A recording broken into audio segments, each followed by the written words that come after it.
Yeah, so maybe for some of the people in the room, that don't know our history specific with the Cotton Bowl at Penn State, pretty amazing history. So being able to have the first black players that play in the game. Obviously, Wally Triplett came and spoke to our team a few years back. Some of our older players on our team kind of understand the significance. We put out a video, Wally Triplett not only being, first black player to play in the game, but also the first black college football player drafted into the NFL from Penn State. So there's really some pretty cool history. Not being able to stay in town in Dallas and the team having to stay on an Air Force base.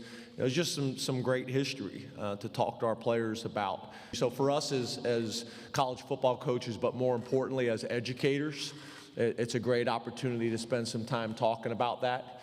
The other thing that I think we're going to do is we're going to do something during the game to try to honor our history with that as well on our uniforms.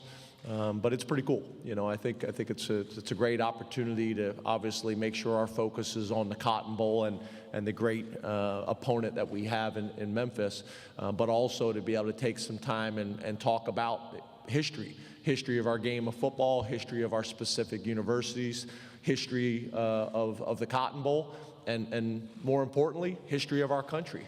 And how far we've come in a short period of time, but there's also probably still some work that needs to be done that everybody recognizes. So I think all of us that coach college football or that coach college athletics, we're in it for more than just the wins and losses, although we all recognize how important that is. We're also number one educators and looking for opportunities to make an impact on our young people.